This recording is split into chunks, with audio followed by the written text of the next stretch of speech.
Bueno, en realidad una vez que una pareja, digamos, se separa o que tal vez nunca han convivido, pero sí tienen hijos en común, el tema es, bueno, acordar ciertos aspectos que por ahí son difíciles, que tienen que ver con cómo va a ser toda esta cuestión de la crianza a partir de esta situación de ya no vivir juntos.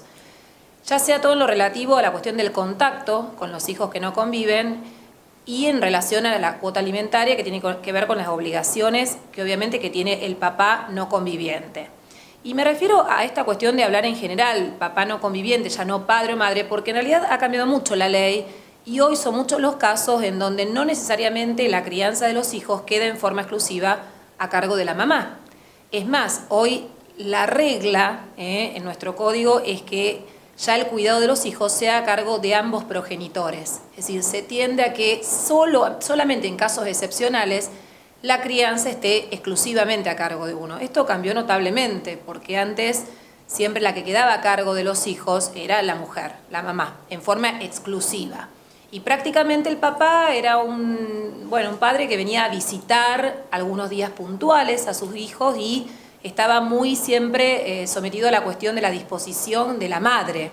Hoy esto cambió notablemente y cuesta un poco ayornarse y entender esta situación donde mamá y papá están en una igualdad. ¿Qué pasa cuando la custodia de los chicos la tiene la mamá y qué pasa cuando en realidad la madre no quiere que el padre, o en realidad al revés, el padre con la madre también, no compartirse los chicos, digamos, que solamente lo veo yo? ¿Qué pasa ahí? Bueno, ese es un tema que yo creo que en ninguna circunstancia hay que dejarlo avanzar.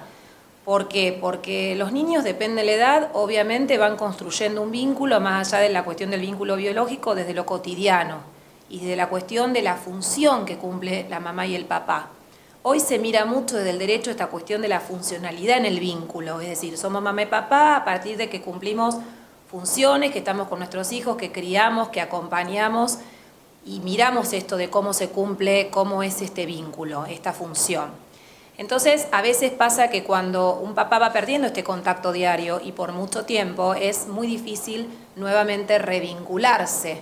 Por tanto, aquella mamá o papá que esté en esta situación donde realmente haya un impedimento de contacto con su hijo por parte del otro progenitor, debe acudir a la justicia en forma inmediata para, por supuesto, poder lograr que la justicia resuelva esta situación.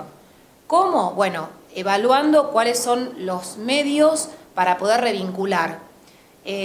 Cuando a veces la mamá o el papá expresa, no, el niño no quiere ir, bueno, es una situación que tampoco hay que quedarse con esto. Digo, si el menor no quiere ir con su papá o su mamá, primero habrá que analizar qué situaciones hace para que este niño no quiera ir, qué situaciones, qué es lo que está ocurriendo y si realmente ocurre esta situación que la mamá o el papá pone como excusa o si realmente es una excusa. Pero no quedarse con esto porque entender que esta cuestión de la necesidad de la mamá y del papá y para el niño es indispensable, o sea, en su psiquis, en su crecimiento. Entonces, bueno, me parece que es evitar un perjuicio. Muchas veces tenemos el prejuicio de esta cuestión de la separación y creo que no pasa en sí por el prejuicio de los papás separados, sino en cómo se lleva esta situación de la separación. Entonces, por ahí requiere de una adultez, de una madurez por parte de los progenitores en ponerse de acuerdo. No es fácil, pero si lo miramos justamente desde la mirada del niño, que es a lo que apunta hoy la ley, es entender que el niño necesita de este acompañamiento, el niño y el adolescente, tanto de su mamá como del de su papá.